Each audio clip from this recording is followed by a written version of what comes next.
Main problem क्या है, जो नॉर्थ इंडियन स्टूडेंट्स हैं, बेसिकली मैक्सिमम जो स्टूडेंट्स हैं वो ज्वाइन नहीं करते हैं कैप्स को। They just go for the GPAT. जो हमारे पास में स्टूडेंट आते हैं 90% होते हैं केरला के, आंध्र प्रदेश के, तमिलनाडु और कर्नाटका, बिकॉज वहाँ बहुत ज़्यादा अवेयरनेस क्रिएट है। मगर इधर नॉर्थ इंडिया में इतना अवेयरनेस नहीं है इन एग्जाम्स को लेकर। लोग जो है अभी भी जी पैड के पीछे भाग रहे होते हैं, एम फॉर्म करनी है। Hello everyone, welcome to Academically, and today we have a Hema with us. She's from Delhi and she passed the pharmacy exam, this CAPS exam basically. We will talk to her and see her journey. तो main problem क्या है, जो north Indian students हैं, basically maximum जो students हैं वो join नहीं करते हैं कैप्स को। They just go for the GPAT because when we are in the school तो कोई बताएगा नहीं भी कैप्स एग्जाम क्या होता है, कि आपको विदेश में ये एग्जाम होता है ऐसे, because I was also the same तो जो साउथ के बच्चे मैक्सिमम जो हमारे पास में स्टूडेंट आते हैं 90% होते हैं केरला के, आंध्र प्रदेश के, तमिलनाडु और कर्नाटका, बिकॉज वहाँ बहुत ज़्यादा अवेयरनेस क्रिएट है। मगर इधर नॉर्थ इंडिया में इतना अवेयरनेस नहीं है इन एग्जाम्स को लेकर। लोग जो है अभी भी जी पैड के पीछे भाग रहे होते हैं, एम फॉर्म करनी है, पीएचडी करनी। तो हमारा टोटली डिफरेंट किया, because she just passed B form and she just cleared this CAPS exam. So we'll talk to her. Congratulations, Hema. Thank you so much, sir. Thank you. So Hema, first if you can just give us your brief intro about yourself. आप कहाँ से हैं, कहाँ से आपने education लिया और अभी तो आप क्या कर रहे हैं, कोई जॉब किया है आपने या नहीं? बिल्कुल sir. Sir, my name is Hema Gandhi. I'm basically from India. I do reside in Delhi. I've just completed my Bachelor's of Pharmacy from MIT University, Noida in 2023 only. After my completion, I joined academically. I think Hema, you joined that event में आप आए थे क्या, दिल्ली में जो हुआ था? Yes, I met you. Yes. Yeah, that's why मेरे को वही मेमोरीज आ गई, आपने तो मीट किया, हमने दिल्ली में जो इवेंट किया था उसमें हेमा आई थी। ओके, तो उसके बाद आपने डिसाइड किया कि कैप्स करना है। अच्छा हेमा, ये था बिल्कुल सर, होते हैं फाइनल ईयर में वो कंफ्यूज रहते हैं कि इंडस्ट्री में जाएं या रिटेल हॉस्पिटलों के बच्चे जाता नहीं है और बहुत सारे बच्चे थोड़ा सा कि लाइक फार्माकोविजन चले जाते हैं और जी पैड कर लेते हैं। तो बहुत ही मतलब, तो आपको क्या ऐसा मोटिवेशन रहा या आप क्या कर रहे थे? How you know about us? सब लास्ट ईयर में मेरा भी यही था कि मैं जी पैड दे के ही I was aiming for colleges, लेकिन जब मैं अब हाँ गुड़गांव आई आपके इवेंट पे तो my mind totally changed. So I went through academically कि नहीं, मैंने अब ऑस्ट्रेलिया जाना है। तो उससे पहले आपने कुछ वीडियोस देखे थे हमारे, या how you know about me या अबाउट एकेडमिकली? यस सर, मैंने आपकी वीडियोस देखी सारी, 1 to all on YouTube. Okay, बिल्कुल sir. Okay.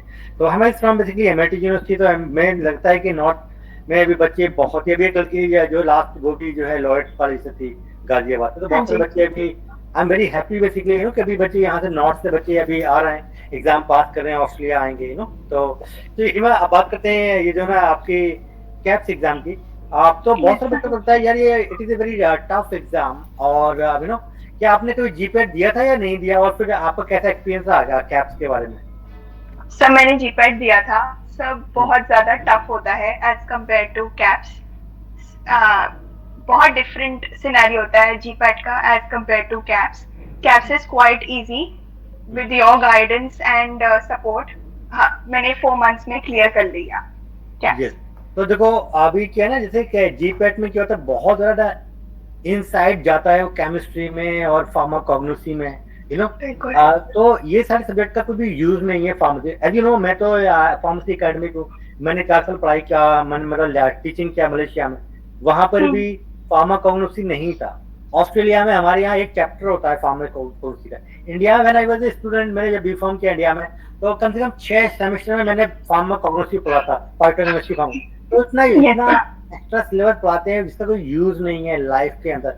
Pharmacist means to get licence to practise in hospital और क्लिनिकल साइड, तो इंडिया में क्या है, जो फार्मेसी है वो ओरिएंटेड होती है इंडस्ट्री ओरिएंटेड, तो इसलिए बहुत ज्यादा ये इसलिए टफ एग्जाम होता है जी पैड का। और कैप्स एग्जाम इजी है बिकॉज यहाँ पर कुछ भी जो है नेगेटिव मार्किंग भी नहीं होती है, वहाँ नेगेटिव मार्किंग भी होती है जी पैड के अंदर।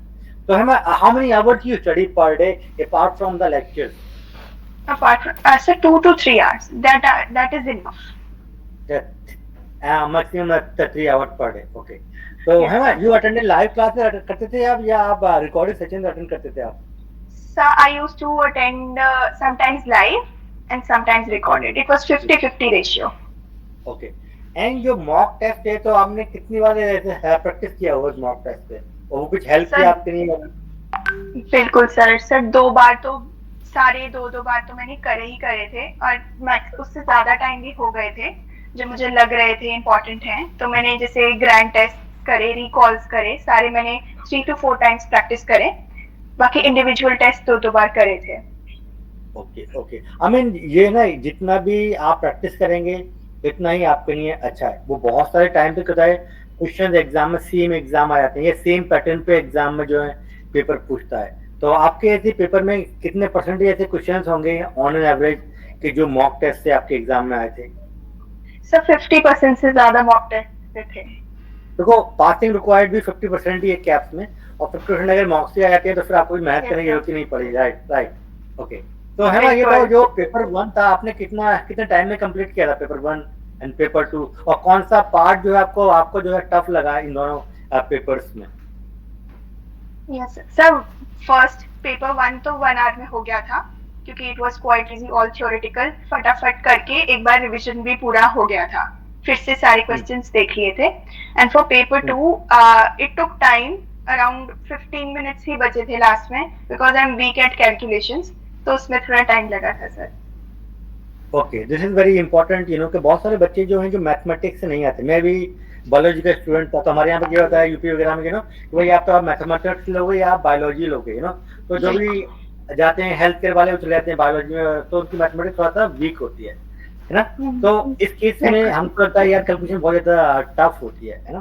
तो कैप्स में ये की चैलेंज है, कभी कभी बहुत ज्यादा क्वेश्चन पूछता है, किसी एग्जाम में बहुत ही कम। तो how many question they ask you in your exam? Sir I had 10 numericals. अच्छा, 10 क्वेश्चन आए थे न्यूमेरिकल से, तो 5 तो आपने डेफिनेटली सही कर दिए थे, that's why you pass the exam. Okay. अच्छा, तो जो फैमिली मैम ने जो पढ़ाया था उनका मेथड कैसा था, आई मीन कैलकुलेशन का? सर एक बार रिपीट करेंगे क्वेश्चन? जो फार्मास्यूटिकल कैलकुलेशन जो पढ़ाया था फैमिली मैम ने, तो उनकी जो कैलकुलेशन जो पढ़ाने की जो मेथड थी वो इजी थी या वो हेल्प किया? बिकॉज बहुत सारे बच्चे जिसमें कंफ्यूज, मतलब उसमें रहते हैं कि ये बहुत टफ है, मेरे को नहीं हो पाएगा, वो कैलकुलेशन मेरे को नहीं आती है, या मैथमेटिक्स मेरी बहुत वीक है। नहीं सर, फेमी मैम ने फुल कोऑपरेट किया, जितनी बार भी हमने क्वेश्चंस पुट करे वापस, उन्होंने वापस समझाया, फुल व्हाइट बोर्ड पे आराम आराम से स्टेप बाय स्टेप बहुत इजीली समझाया फेमी मैम ने। So, Emma, what you want to say at the end is बहुत सारे बच्चे, स्पेशली द गर्ल्स, अभी बहुत सारे लोगों को लगता है यार ऑस्ट्रेलिया में कि सेफ्टी का इशू है, या गर्ल्स अकेले नहीं जा सकती हैं, या गर्ल्स ऐसा नहीं कर सकती हैं, because you are very young girl, because तुम आपने अभी जस्ट बीकॉम किया, आपने टेस्ट भी कर लिया, definitely you are coming to Australia. तो उनके आप क्या बोलते हैं? बट मैं एक चीज बोलना चाहता हूँ, ऑस्ट्रेलिया बहुत ही सेफ कंट्री है, और यहाँ पर मेल और फीमेल में कोई भी ऐसा डिस्क्रिमिनेशन नहीं है, यहाँ पर सब इक्वल है। ठीक है, जैसे इंडिया में थोड़ा सा अभी भी है कि फीमेल को थोड़ा सा कम आते हैं पर ऐसे यहाँ पर ऐसा नहीं है। तो आप अपनी माइंड से ये चीज बिल्कुल निकाल दें कि भाई ऑस्ट्रेलिया सेफ कंट्री नहीं है, या गर्ल्स के लिए कैसा रहेगा। गर्ल्स 100% सेफ है यहाँ पर, आप कहीं भी जाओगे ऑस्ट्रेलिया में, और इवन फार्मेसी में तो जो वर्कफोर्स है फीमेल बहुत है। तो आपने ऐसा कोई सुनो कि हेमा के यार बहुत ज्यादा डिस्क्रिमिनेशन होता है ऑस्ट्रेलिया में, और गर्ल्स के लिए ऐसा है, कुछ ऐसा कुछ आपने रिसर्च किया है, कुछ बोलना चाहेंगे आप? नहीं सर, बिल्कुल नहीं, ऐसे डिस्क्रिमिनेशन बिल्कुल नहीं सुना, उल्टा बिकॉज ऑफ इक्वल अपॉर्चुनिटीज वो प्रोवाइड करते हैं। I chose Australia to migrate to Australia. Even females में ना वो वहाँ कोई भी डिस्क्रिप्शन नहीं होती है ना, इंडिया में शायद हो सकता है ऐसा, पर ऑस्ट्रेलिया में वो आपको इक्वल अपॉर्चुनिटी देंगे। अगर आपने अच्छा काम किया तो आपको प्रमोशन होनी ही होनी, whether you are a male और फीमेल डजंट मैटर। और सेफ कंट्री है, जो सिंगल गर्ल्स हैं, जो यंग गर्ल्स हैं, डेफिनेटली आप ऑस्ट्रेलिया, कनाडा, आई मीन अगर आपने फार्मेसी डिग्री किया है, इंडिया में आप कुछ कर नहीं सकते हो ज्यादा, इतनी अपॉर्चुनिटीज है नहीं, सैलरी बहुत ही लो मिलती है ना। तो आपको कुछ ना कुछ एक्स्ट्रा करना है, कुछ या तो आप एम सी में जॉब लग जाए, वो एक अलग बात है आपकी, वो बहुत ही रेयर केस रहेगा, इमरजेंसी भी नहीं आती वहाँ पर। तो अपॉर्चुनिटी आपकी यही है कि आप विदेश में जाइए, ऑस्ट्रेलिया हो, आप कनाडा हो, यूके, जहाँ भी आप जा सकते हो, वो एग्जाम क्रैक करें, वहाँ जाकर आप प्रैक्टिस करें। तो in that way you can achieve something in your life as a pharmacist. Correct, sir. I totally agree with you.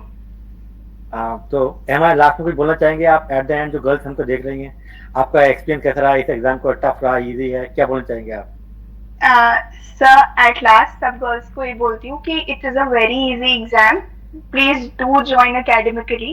I extend my grateful heartful gratitude to academically team for their invaluable guidance and support, which played a pivotal role in my life. Now soon I will be migrating to Australia and meeting you, sir. Yeah, thank you so much. I will looking forward to see you in Australia in person. And now it's time for you to pass the English exam. Then so next week we are going to have a separate webinar कि what next after CAPS के भी job कैसे मिल रही है, visa और registration कैसे होती है, वो सब हम आपको गाइड करेंगे. ठीक है Hema? Yes, sir. Thank you so much for your time. Thank you, sir.